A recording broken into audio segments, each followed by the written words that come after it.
It's been 25 years since JFK Jr., his wife, and his sister-in-law were killed in a plane crash. And now a new book is sharing never-before-told stories and insights from his friends, lovers, teachers, and more.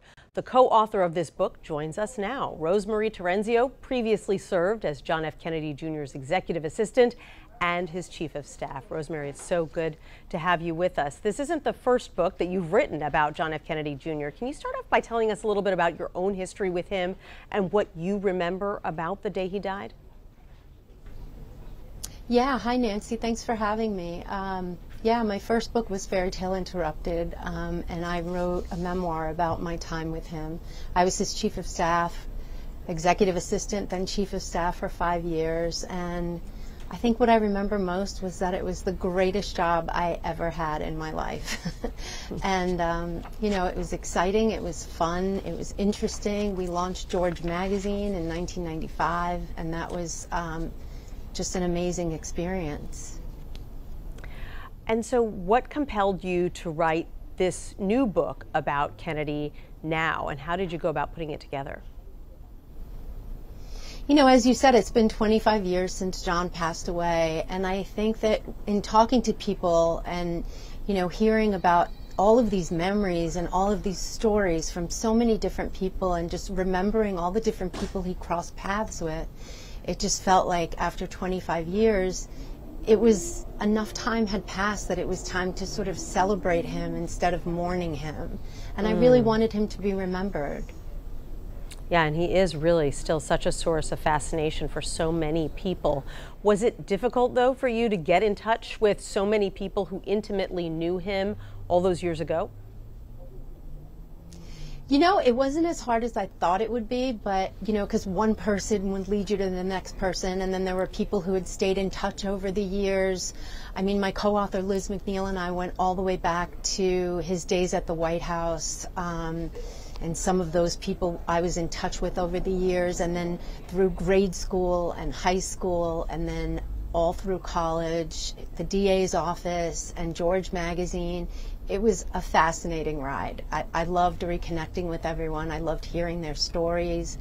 They had such beautiful memories, and it's really a tribute to John. It's like, this book is like sitting in a living room with people who knew him and loved him, and just hearing their stories and sharing memories.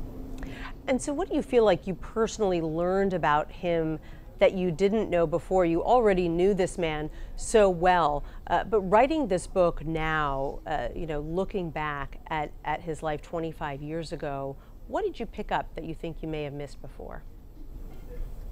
I think that there was this sort of searching that he was doing, and I didn't realize it at the time. He never talked about his father. He never talked about his father's death.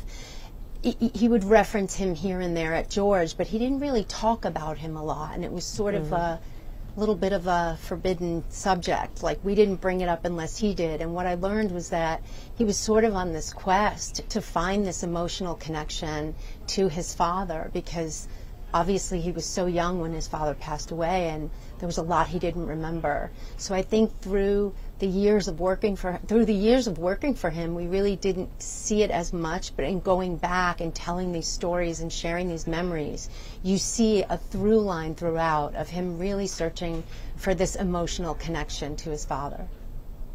And he was always viewed as someone who might someday carry on his father's legacy. How do you believe that his death in that plane crash at the age of 38 reshaped the trajectory of American politics? Do you think he would have run for president someday? I think he definitely expressed interest in running for governor of New York, and I think he probably would have done that and then maybe gone on. I mean, I'm not clairvoyant, so I don't know, but I think he maybe would have gone on.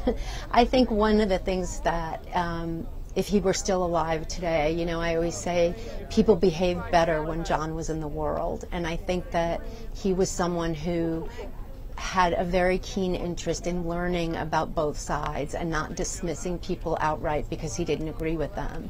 So I think that's something that I really miss and wish we had now. Yeah, well, he's definitely a unique figure in American history, and so interesting that you were able to go back and explore that relationship so many years later. Rosemarie Terenzio, thanks so much for being with us.